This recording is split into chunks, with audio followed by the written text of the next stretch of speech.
What is up, friends? Rob here, the Medicare Minister, and I'm back with a brand new Spitting Fire leadership podcast for all of you today. And today I'm with my man, Mr. Tyler Harris.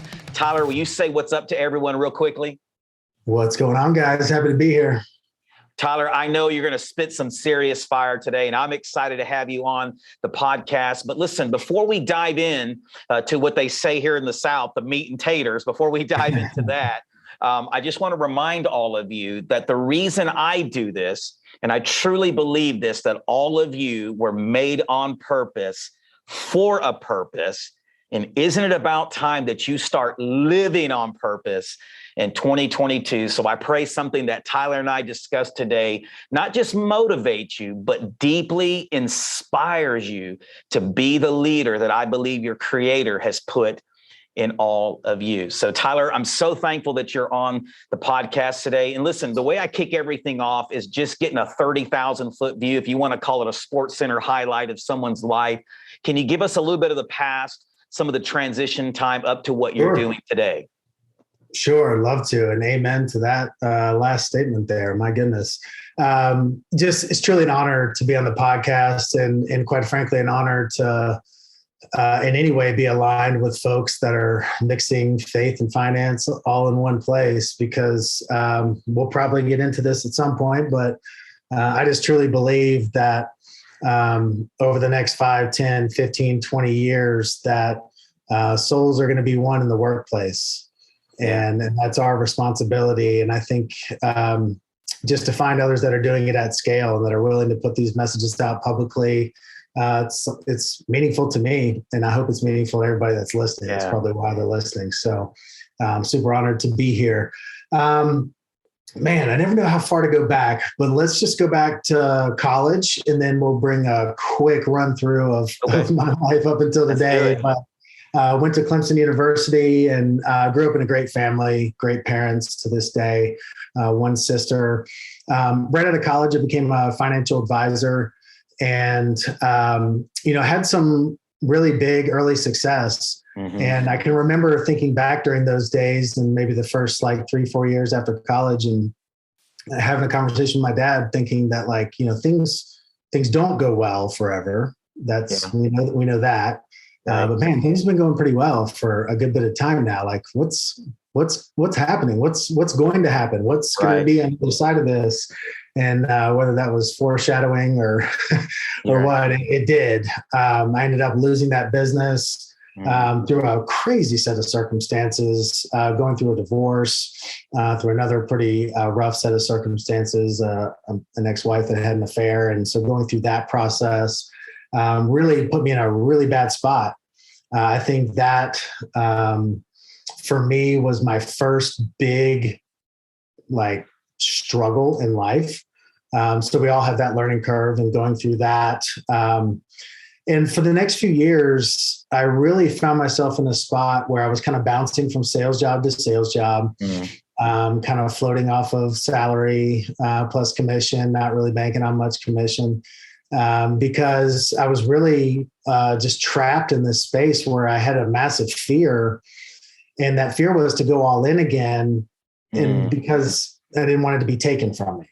And just coming out of that experience, I felt like the business, the way it happened, had been taken from me. I felt like the marriage had been taken from me. And it was very hard for me to really put that full effort towards anything, quite frankly, at that point. And it was the best excuse ever, because when that job or that opportunity didn't work out, I had the excuse of, it's because I wasn't going all in. If I would have really tried, I would have killed it, but I was just kind of getting by. And so that was probably a 2 to 4 year really place that I lived in. And finally some mentors had come into my life. They were in the insurance business, and that's the only reason I'm in the insurance business to this day. But they started really speaking a lot of life back into me and just telling me who they saw me as, not necessarily who I saw myself as at that time. They gave me an opportunity to come on board with their insurance company. Had zero interest in insurance. still don't have all that much interest in it. Right. I like the business of it. But put my head down and went to work. I was very much prevalent on the front end that my role within the company, hopefully, was to go out and run the 4-minute mile, kind of be that Roger Bannister that would show the other agents what was possible. At that time, the owners and founders of the company had written massive amounts of volume, and they knew it was possible, but none of the agents that they had brought on board had. And so very quickly, took a territory that was down in Georgia. I was living in South Carolina at the time, and began writing business and selling life insurance for the very first time. Did very well at that, primarily just because of my work ethic. Once I did finally flip that switch and decide and commit really to go all in again, I'm either all in or all out. It's just kind of the way I work. Sure. And really that moment and really making that transition and switch, which is worth diving a little further into, it was just realizing that I was exactly where I was supposed to be. And for those listening, that could be good or bad, right? Like where you're at right this second. But the encouragement was figuring out that like I got myself there. And so if anybody can get myself out, it's going to be me. But a massive realization at that time that it was going to take work to do that. Yeah. A lot at that time was auditing what I was allowing in. I quit watching TV, quit really listening to much music. It was just all podcasts and audiobooks and interviews, and anything I could get my hands on to allow the good stuff in, and then even more so just fleeing from negativity, whether that was people, conversations, things, platforms, which really helped make that switch. So hit the ground running in insurance. I ended up selling over 9,000 life insurance policies over the next 4.5 years. And that was one-on-one, face-to-face. And that was a good thing because it completely dug me out of the hole I was in financially and put me on a path where I was making more money than honestly I ever dreamed of making. But it also was taking a lot of time. I was spending 200 plus nights on the road in a hotel every year. It was 16, 18 plus hour days, at least 4 days a week for 4.5 years straight. Wow. And, that'll weigh on anybody. Ultimately ended up going through another divorce, which was a really difficult process to go through. Especially now with a child. I've got a 5-year-old little girl.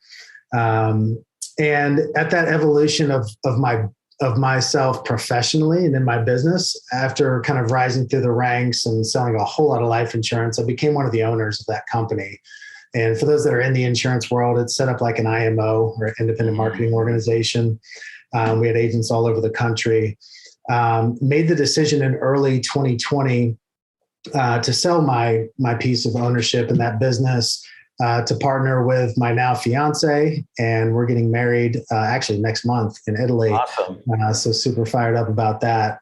But we've gone a completely different route with insurance, and we're building something now that is probably the best combination, like you were talking about before, of really finding that purpose and having that purpose aligned with the passion that I already have for work and what I want to do in the world. And then a partner that was equally yoked, not just in those same like mindset strategy, but also abilities and skills to actually execute on it. We've put a lot of systems in place over this last 1.5 years, and we're now experiencing a lot of the fruit from a lot of good seeds sown over these last 2 years. And so now getting married, got a 5-year-old daughter, just got primary custody of her last week officially. So celebrating that as well.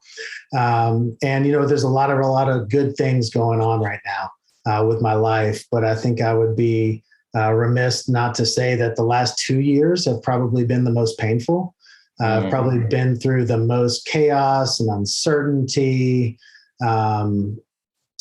probably pressure and really just kind of from all sides. But now standing on the other side of that, I honestly finally feel like I really have something to talk about, and that I really have something worth and valuable, worth giving other people and helping them walk through the minefields of life. Because I think one thing we all know is that it takes going through a lot of stuff to be able to help others, and just the empathy and compassion that's formed in that, but the actual skills and abilities to navigate somebody else through those things so that they can hopefully do it more efficiently or with less casualties. I think is right now a big responsibility to pay that forward. So I'm just honored to be here. I am nothing but ordinary. My favorite word in the English language is extraordinary, because if you break that word down, you've got ordinary, which is just the simple. It's the things that you're supposed to do. But the magic comes in the extra, which is just doing more of the simple stuff, more of the ordinary than you've ever done before, and certainly more than those around you. And just incredibly blessed by what God's doing in my life, especially over these last few years and the transformation I've been with my relationship with him. But man, I don't know where you want to go from here, but that's just a little bit about me. Yeah. No, man, there's several things. I was taking notes as you were talking, and I heard you in another interview, and you have a very similar perspective to what I have, is that life happens for us, not to us. Yes. What's the biggest breakthrough that someone has to have to begin to adopt that? Because a lot of times, even as Christians, and as former pastor and been in ministry for 20 plus years, you run into a lot of Christians that somehow God gave them a get out of jail free card when it came to pain, adversity, challenges, but he never promises us that. Yeah. Right. So can you speak from both sides, whether you're faith-based watching this today or not? The reality is none of us get a get out of jail free card when it comes to pain, suffering, challenges, and adversity. How does one begin to adopt that for me mindset versus to me? I mean, there's a big caveat to that statement. These things happen for me, not to me. There's a big if at the end. That's if you learn the lessons you're supposed to learn in it. That's right. Good.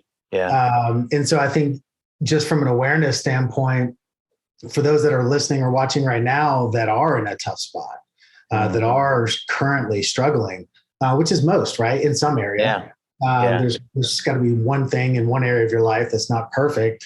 Right. It's understanding that there are lessons that he's trying to teach you while you go through that process. And sometimes he's just waiting on you to pick up that last piece so that he can move you on to the next chapter. Yeah.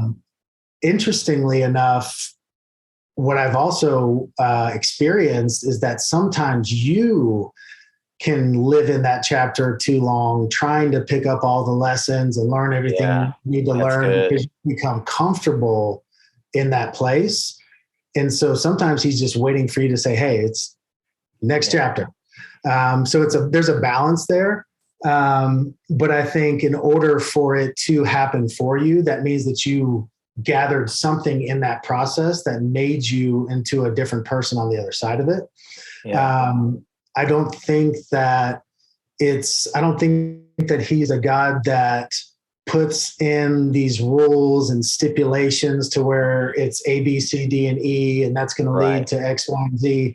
Right. But I think he gives us abundance of opportunity to learn in that process. And some of us are just more stubborn than others, right? Yeah. And I think I was probably pretty stubborn.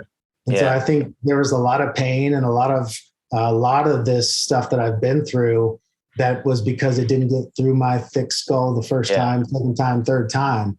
But still being on the other side of that, whatever it took, I'm grateful for. And I can now see that. And so the last thing I'll mention to that is that when you're on the other side of it, there's something very special that happens when you're in the middle of it. And hopefully that comes with like a loss of self-reliance, right? And full reliance on him. Yeah. And like, it's a cliche, right? Like when things are really bad, like that's when we go to God. But will you operate in that same way when things are good? Yeah. And that's probably been my biggest focus and intention over the last few months is, as miracles after miracle and after miracle happens, they start to feel a little smaller, right?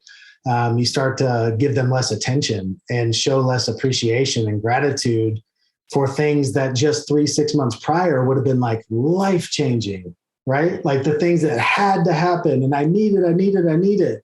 And then all of a sudden, 6 months down the road, it's a little bit of a different story. And that thing happens. You're like, oh, great. Okay. So the next thing, when it's like, whoa, that was the thing you were praying every night, blood, sweat, and tears for. Like, and it just happened. Like, you need to show some gratitude and be aware. So I think it's very, very easy to, once you've been through a bunch of difficult stuff and you start entering into the other side of it with, you know, abundance and blessings and lessons and an opportunity, that you have that same reliance and that you have that same truly abiding kind of cadence that you're walking throughout the day to where now you're doing business and life with him, because that's the only way to survive. You knew that because it's the only way you survived. But do you feel that way when things are good and when things are going great? Do you have that same reliance on him? I think it's super important. No, I love what you said there. And listen, if you're watching this today, when this drops, some of us are letting the mess of yesterday keep us from the mission that God has for us today. Yeah. Right. And it's become a prison instead of a platform to make a difference in the lives of other people. Let me ask you this, Tyler. What was, if you don't mind sharing, what was the biggest lesson that you took away from those turbulent seasons? My goodness, the biggest. Or just one that rises to the top. Yeah, I think one of the biggest ones was allowing God into my business. And I think like when you're a hard charger, when you're a high level thinker and doer, like hustle is just second nature, right? And I think that social media has probably magnified that for a lot of us. Where it became this like hustle grind, this whole culture, like you wear it on your chest like an S. And if you can do it with 8 hours of sleep, watch me do it in 4 hours of sleep. Right. Somehow better. When actually 4 hours extra of sleep is tremendously better. But I think a lot of that with the ego that gets wrapped into that, all it is self-reliance. At the end of the day. And what I've realized through this process is like, God just wants back in business, and particularly he wants back in yours. And so in order to do that, like you have to be able to take a step back to allow him in. And in the beginning of that process for myself, it was like, man, how hard am I gonna have to work on not working so hard? Because it was so not only countercultural, but it was like I'm always going to err on the side of striving versus abiding. But it's a fine line, and it's a really gray area in there, because we want to go after these big things, but we also want to be partnered with the one that can do the immeasurably more. And so a lot of this stemmed from an old message that I watched on YouTube, and it talked about it was called the seventh hand. It was an old Jensen Franklin message from years ago. And this idea that, back, the way that they measured back when they were building temples in the Bible times was with the cubit, which was basically like from your elbow to the end of your finger. And it was 6 hand breaths. So the width of your hand across your arm would be about a cubit. So that's how they measured everything. But when Jesus had to build his tabernacle, he did a cubit plus 1 hand breath. So it was 7 hand breaths. And that meant that they were putting him into that equation and making this his. And so we started looking at our business that way. And we're like, man, as long as we do our 6, he's got the 7th. And so how do we now not force, but how do we leave space for him in our business? And this kind of in parallel operated within this paradigm that we were really trying to shift to, which was working from rest, not working for rest. And so it really goes side by side. And so for us, like, for example, I rarely get started with my actual work day until like 10 a.m., 10 to 11 a.m., somewhere in there. It's because I'm getting all the other stuff that people normally say, hey, when I get done with work, then I'll do this, or then I'll try to do this. And so like a good quiet time, devotional and prayer, a good hard workout, a lot of the planning and administrative stuff. And then I'll enter into the day really from a place of rest because I've already gotten all of those things done. Right. Same thing with our week. Like Sunday, we do absolutely nothing work-wise. And then we enter into Monday from a day of rest. We've also instituted, and we obviously take these things out in different types of push seasons, and we're in the process of implementing it back in after the last 2 months. But we went through a process where we would work 6 weeks and then take the 7th completely off. We may work a little bit on the business, but nothing in the business. So not even responding to emails, text messages, anything like that. And it was just remarkable as we started instituting this process, how God just showed up. And largely is because when you have this mentality of like, it's up, if it's meant to be, it's up to me, or whatever that phrase is, when it's all about you and how much more can I do to push the needle forward, and what do I have to, what can I pile on my back, then it's 100% the business is self-reliant on, you're the lid. And I would much rather have God as the lid than me. I don't know about you, but when we allow him in there, that's when he can finally do what we could have never done and start really accelerating and condensing timelines.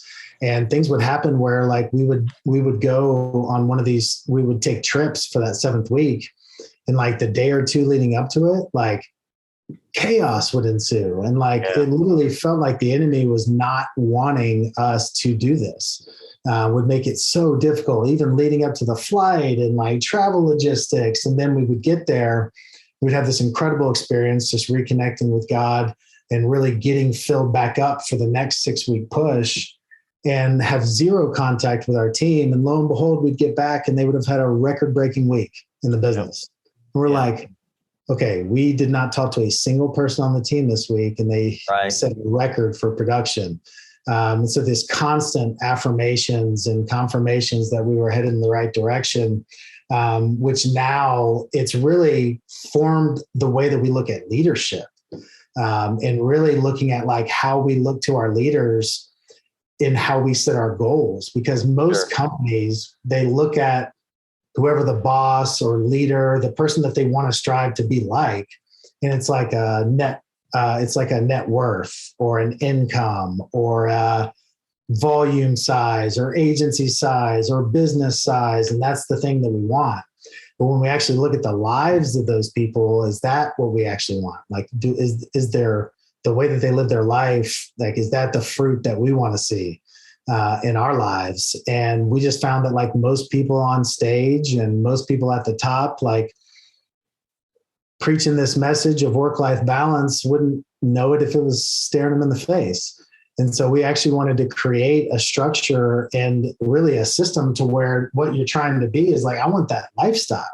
Like, I don't want to wake up 5 years from now still stuck to my phone 24/7 and can't be away from my business. And so a lot of that has really transformed the way that we lead and the way that we live.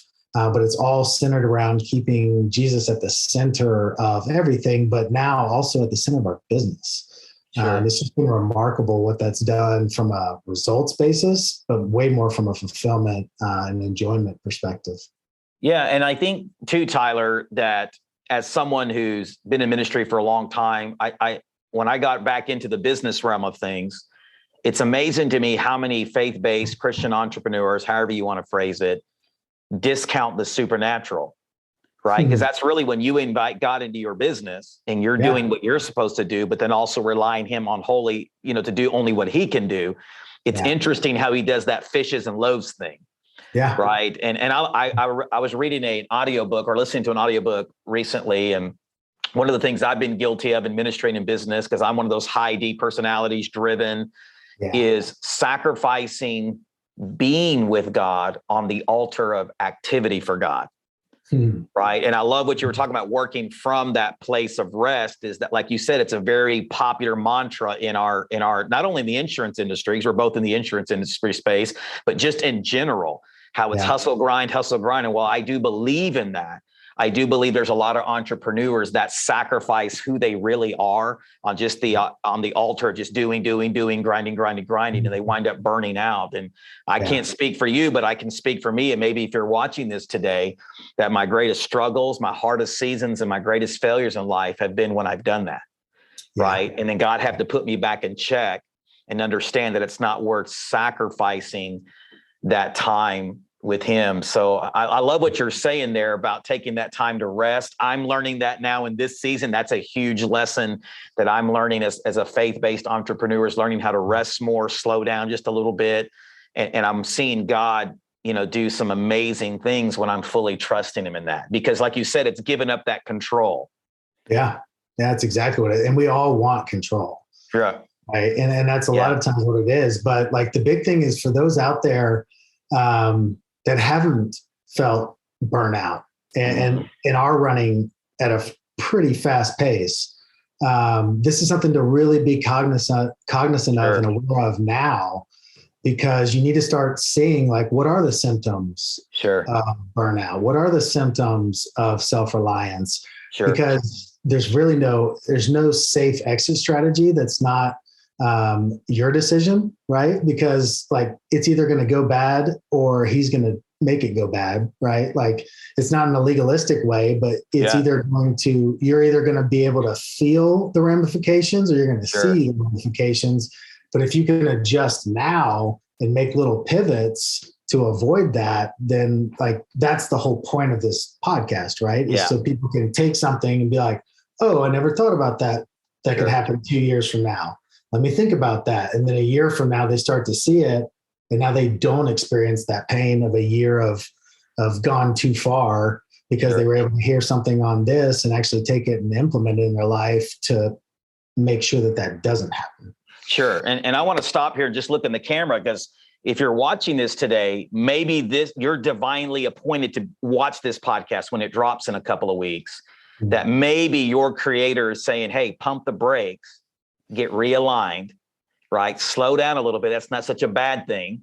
And really take heed to some of these lessons that Tyler is sharing with us today. And, as we segue into this part of it, Tyler, I want to ask you this, because I believe going along with that hustle and grind, everybody's chasing this success, but they're sacrificing significance on the altar of success. Right. Yeah. Let me ask you this. What is the difference in your own words between doing something significant or making an impact, is what most people say, versus just being successful? Yeah. Super simple answer is just one's for you and one's for others. Right.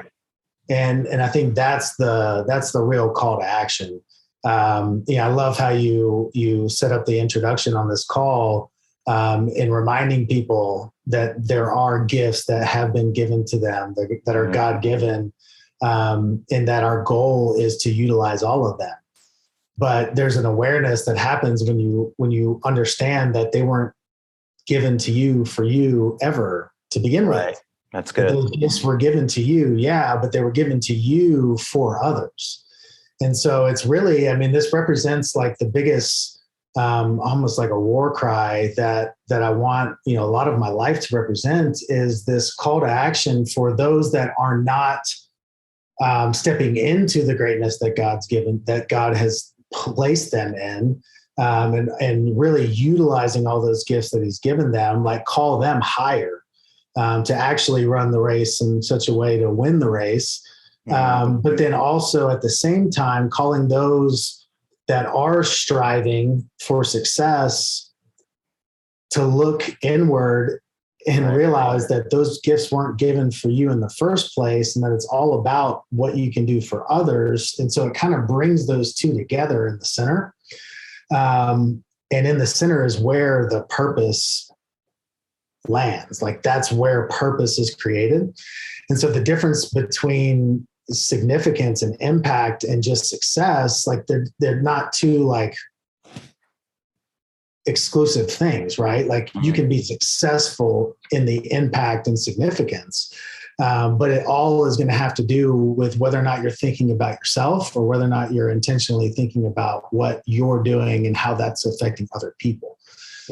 Because at the end of the day, like we all can say the cliches of like, if you help enough people get what they want, you'll have everything you want. But it's more of just an actual like place that you live. Like you live in that place where it's not doing it because of the fact that you'll get something from it. but it's just a known fact that that's how it works. And when you're operating in that space of constantly giving to others and using those skills for the benefit of others and those gifts, it's an abundant place to live. Sure. And I don't think there's anything wrong with saying that. This is like, there is equally wrong with prosperity gospel as there is poverty gospel, right? Sure. And right there, smack dab in the center, is the purpose-driven gospel. And that's what I'm a believer in. And that's that we all are meant to make this world better and to make the people around us better. And some of us are operating that way and some of us aren't. Sure. But there will come a time where the ones that aren't will come back down, and the ones that we can right now really rally to step into that will be in the same place. Yeah. And that's ultimately where this thing gets interesting. And so that's the war cry for us. Yeah. Yeah. And to add another layer on top of that, and you know this as a faith-based entrepreneur and as a Christian, I don't believe our lives ever truly make sense until we do that, right? That it's wired in our DNA that we won't find true fulfillment until we're living on purpose in such a way that first brings our Creator glory while making a massive impact in the lives of other people. Yeah. Right. So I love that. And listen, if you're watching this today, don't settle just for temporary happiness when your Creator wants you to have lasting fulfillment. What's one of the ways to begin that journey? It's what Tyler is saying today, to start living in such a way that's making an impact, right? Let's just be blunt, get over yourself today, right? That's really what it takes. And to live on purpose in such a way that you're making that difference in the lives of other people. I know you're a big Erwin McManus fan, because I listen to some of your content and love Erwin as well. And one of my favorite interviews he did was with Ed Milet. And I can't remember the exact title, but it was something like, is God really for me, or does God want me to win?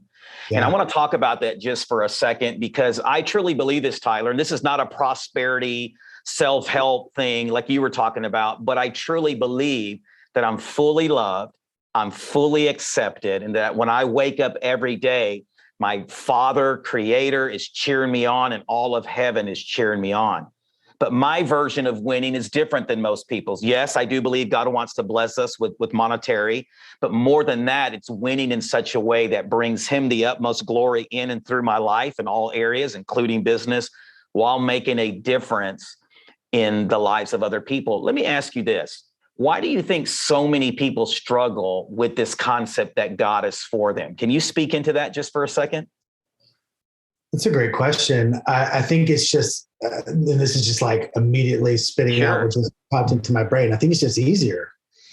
I think it's just easier to recognize when it feels as though He's not for us. Okay, right? That's good. And so, kind of like that same thing where when things are really bad, we tend to go to Him. When things are good, do we still go to Him? But like, He gets a lot of credit for the bad stuff, right? Yeah. and not nearly as much credit for the good stuff. And so I think that's probably why it's easier for that to happen.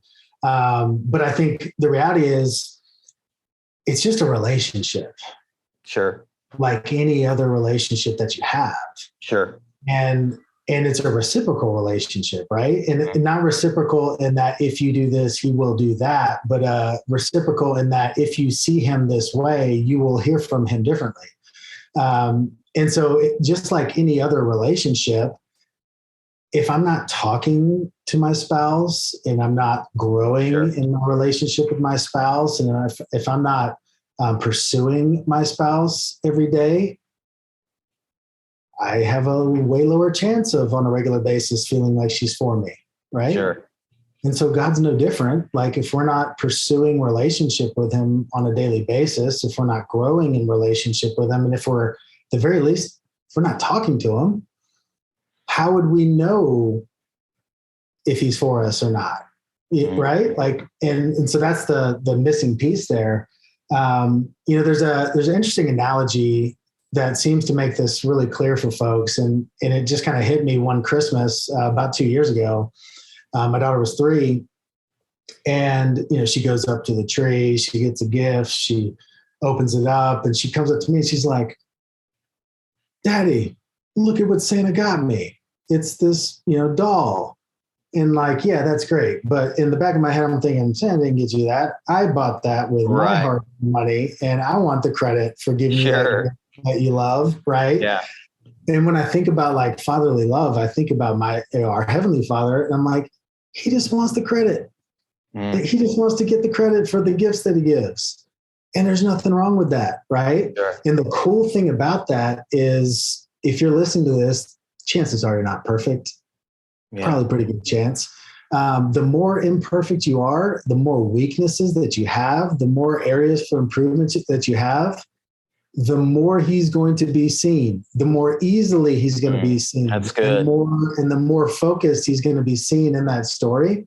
And so that's why he chooses broken people with terrible pasts and does incredible things with them, because he knows that that's going to give him the best opportunity to get the glory and the attention and the honor in that, which is what's going to expand the kingdom.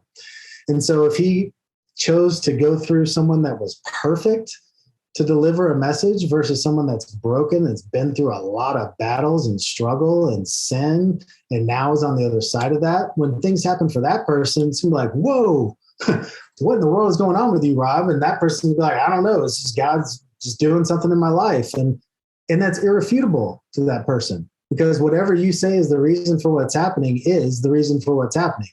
Right. And so that gives him the greatest opportunity to be seen in the world is through people that will give him the glory when the good things happen. And so that's why, like, when you place yourself in that posture, it's just a relationship. And you will see that he is most assuredly for you the better you get to know him. And the more you get to know his nature, and the more you get to read about how he acts and how he treats people and how he is for other people that didn't deserve it, Sure. did nothing to do to deserve it. And then you start looking at your own life and you're like, it's kind of like my story. Sure. I wasn't killing Christians before, right? Like, Sure. then certainly he can still love and be for me. But I think it's just a process like any relationship that you grow, right? Like the beginning, early dating stages are different than 30 years in. And you have to go through the seasons with your relationship with God to truly know how he sees you. And I would say if you right now would say that he's not for you, you just don't know him, right? Yeah. And you just need to talk to him. Yeah. And talk about being imperfect. We live in a culture where everything is filtered, where everything is image more than impact. What is one quality that you look for in a leader when you're selecting someone to join your team or partner with? That's a great question. There's two big things, and then a third that's just assumed and understood, which is work ethic, right? Like you do need to have strong work ethic. The other two, though, coachability is big. And I think the way I would define coachability is not just being able to like take feedback and implement it. Sure. It's really just being the type of person that is constantly seeking more feedback. Like the kind of person that wants to know that they're doing it to the best of their ability at all times. Sure. And I think the other one that goes with that, really hand in hand, is humility. It takes a large amount of humility to be a good leader and to be able to be empathetic and to be able to meet people where they're at and call them higher. It takes being able to be wrong and owning that. I see that so many times as one of the biggest mistakes leaders make is just this inability to really own their mistakes. Yeah, that's good. And to use that as an opportunity to forge more relationship out of it than to sever the relationship. But humility, a lot of times, especially when someone has had success in the past and they're coming into a new system, a new company, a new industry, a new anything, they have to have the humility, because it's really difficult not to be great at something. Yeah. Especially if you've been great at something else. Sure. And it really sucks to suck at something. That's for sure. Sure. Yeah. But if you're entering into something new, or even just a new team that operates a little bit differently, you have to be willing to ask a lot of questions and to not just have to have the appearance as though you know exactly what's going on and you're clicking and you're firing on all cylinders. Having the humility to not know it all is really important, and to stay curious in that. So I would say coachability and humility with the obvious work ethic. Sure. So kind of part B to that, you know this better than I do, that it's not the most motivated that win, right? But it's those that have discipline, rituals, habits that are grounded in that. What is one leadership habit, discipline, trait, if you will, that you've cultivated in your life, you learned, you've cultivated, and you lead from? I think a good one to mention would be transparency. To be able to lead with transparency. I think a lot of up and coming leaders, like people that are kind of stepping into their leadership roles, right. I think a lot of them have this mistake. They have this feeling that you're supposed to be perfect. Right. And that you're not supposed to struggle at that stage in the game. But I've just found that the more transparent you are with what's really going on in your life, the more loyal people are, because there's deeper relationships being forged. And quite frankly, there's just something relatable about failing, right? Like everybody fails. And so leaders are no different. And so ones that are willing to, get on the weekly team call and talk about the thing that they struggled with last week. But not to end there, right? So just struggling is it's great to be honest, but then to have a lesson from that and to be on the other side of it and know that it happened for you, not to you, and to be able to convey a leadership lesson and what you learn in that process, that's kind of like, level 2.0. But being transparent is massive. And it's not just the business related stuff. It's on a personal level. Sure. We're in the people business 100%. And you always hear that, hey man, it's just business, nothing personal. It's all personal. It's all personal when you're dealing with folks. And so the more real that you can be, it's going to create the space for them to be real. Vulnerability is one of those things where like sometimes you just got to go first in order to expect anybody else to reciprocate. So if you want to know what's going on with your employees or your team, then they need to know what's going on with you. It's kind of one of those things where it goes both ways. And so the best leaders that I've ever been around are the ones that were so personable and were like touchable almost because of the transparency. They weren't on another level that was like operating on a different frequency as me. It was like, oh, this person's just like me. They've just got more years and more experience, and they put in more effort up into this point. Like, great, I can run with someone like that. But someone that's just perfect, that never misses, that that to me is not very exciting. So I think the greatest leadership lesson is just to be a real person. In order to really lead other people. Yeah. And I love that because that really goes along with the Christian faith, and I'm going to speak a little Christianese here for a second, but this God comes down in the flesh. It's what we call the incarnation, right? He takes on this human condition. That's Hebrews 13:4, that he's a high priest that sympathizes with us, understands this frailty, this brokenness, this sinfulness. And that's one of the reasons I love Christianity, because we don't serve a deity who's not relatable. Right? We don't serve a deity who's indifferent or far off, that doesn't understand. But like what you're saying, he is transparent. You read his word and it's pretty stinking transparent. It's so transparent, sometimes it offends the crap out of you, right? In a good way. But, so I love that you're saying that. As we get ready to wrap up today, a couple of more questions, if I may. One, I ask this to everybody that comes on the podcast. If there was one word that you could use to describe yourself, what would that one word be? I'm going to have to go with extraordinary. But I'm glad I gave the backstory in the beginning. That means that there's nothing special about me. It's just a willingness to put in the extra work. Sure. And by being extraordinary, right, doing the extra, if you will, to do the work that no one else is willing to do. And therefore, it opens up that door to align yourself to be used in extraordinary ways by God, right? Let me ask you this. How has that contributed to your success over time? Is it just the consistency of that hard work? Is it just outworking everyone? Can you just expound on that briefly? Yeah, I mean, it's a little bit more advanced than the old so easy a caveman could do it. You're right. the line. But like people in our industry, which is the insurance industry, and a lot of sales industries altogether, it's like this mindset that I have to be something different. Hold on, let me take a step back here, because I actually just completely lost my train of thought, Rob. Can you ask the question one more time?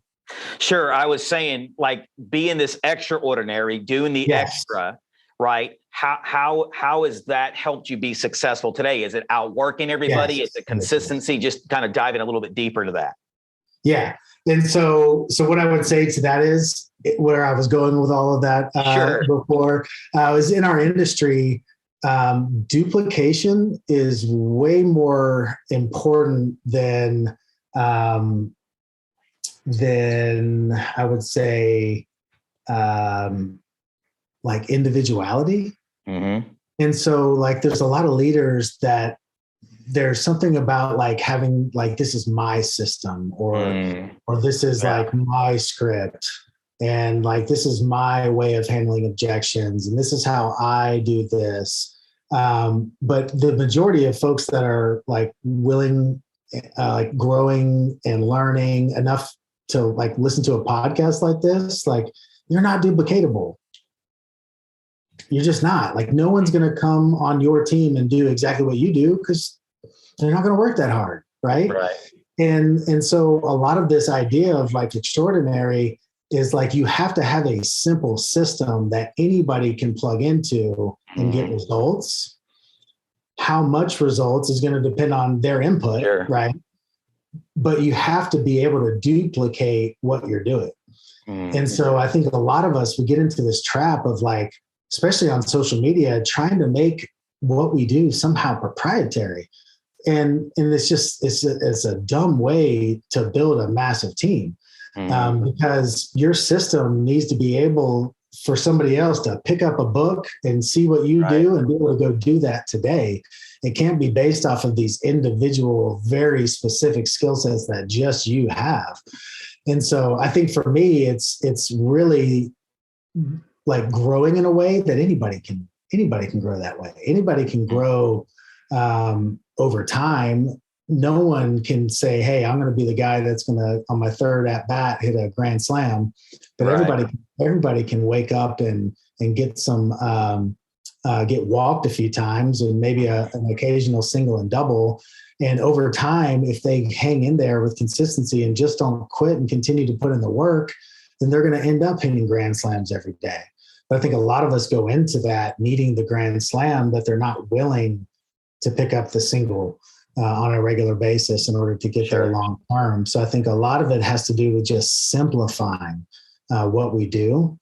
And if you can become a master of the simple, you can build a massive, massive, massive business in any industry.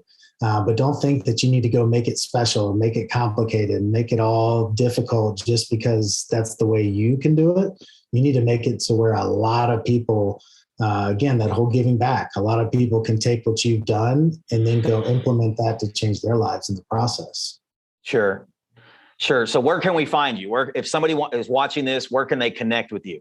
Yeah, everything on social media is at Tyler Jack Harris, my full name, Tyler Jack Harris. So Instagram, Facebook, YouTube, LinkedIn, all that good stuff. And I respond to every message. So if any of this has resonated with you or if any questions have popped up in your mind, would love to have a conversation with you guys. So shoot me a message on any of those platforms and I'll get right back to you. Sure. Last thing, as we close, final words of advice. Let's say there's somebody out there today, Tyler, who's going through a painful season. Some of the things you talked about in the beginning. Yeah. And just life has kicked them in the teeth, if you will, kicked them in the mouth. And they're just not, they don't have that energy, if you will, to really bet on themselves. Mm-hmm. Right. And you talked about mentors speaking into your life. Would you just speak some life through the camera today to maybe that person? What's some words of advice that you would give right now that maybe would put fresh wind in their sails, so to speak? Yeah, happy to.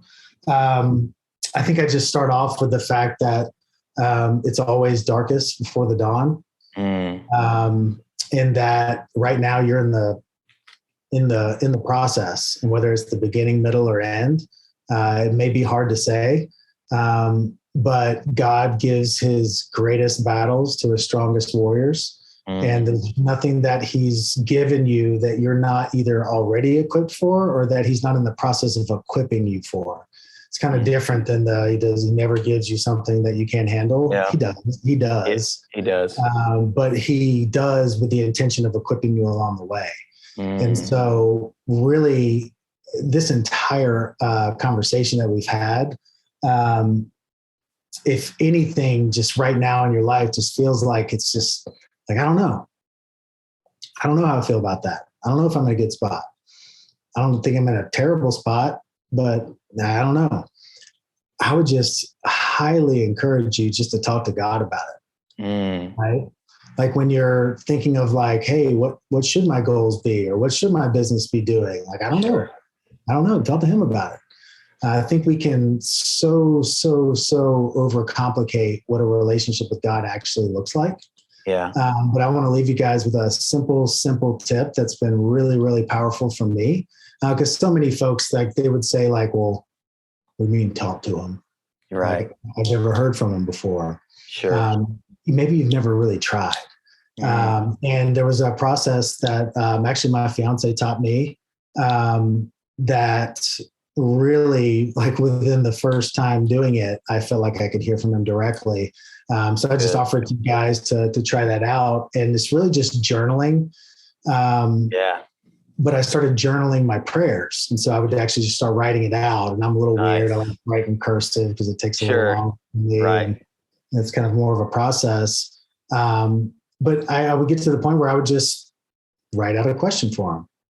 And I would say like, hey, God, and literally like writing this, like, hey, God, when it comes to my production goal for this month, like it's been at 50,000, but I've been thinking about moving it to 75,000. Like, what do you say about that?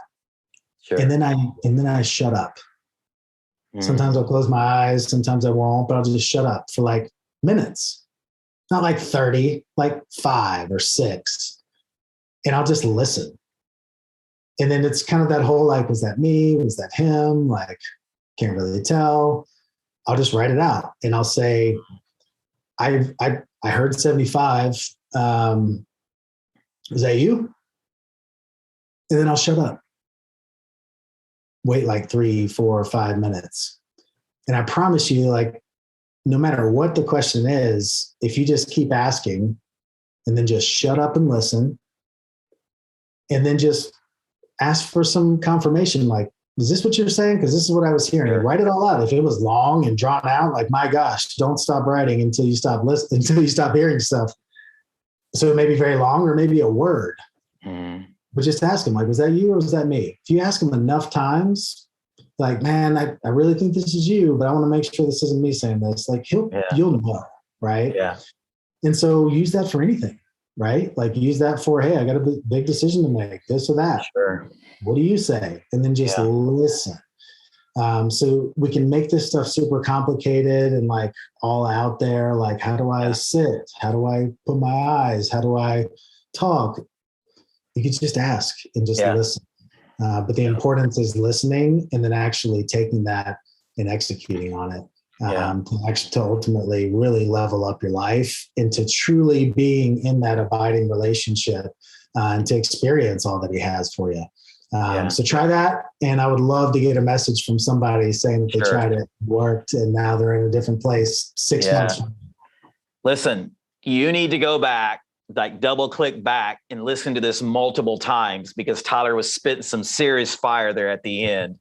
I agree. I never journaled. And I mean, I got all my notes here. I put sermon series in here, journal every day, prayers, even the interviews that I have with people like you. I journal. I used to think it was not a manly thing for a long time. In the beginning of last year, I began to do that and it changed my whole life. Right. Just to go back and just see some of the deep thoughts that you had and the interviews that you had in your time with God. So I totally agree. We'll put all of your links in the video description when this drops. And listen, as we close today, I just want to say this again. You were created on purpose. And when you begin to really realize that, it changes everything. And I pray something that we talked about today puts fresh wind in your sails. That's the terminology I love to use, because some of us right now we've gotten the wind knocked out of us. So I pray that fresh wind was put back into your sails today, and that you will rise up and be the leader that I believe God has called all of you to be. As a reminder, please like, comment, subscribe below, share this with somebody who needs to hear this message today. And I just want to close by saying this: God bless you guys, right? Make it an awesome day. It takes intentionality to make it an awesome day. And we'll definitely talk to you guys soon.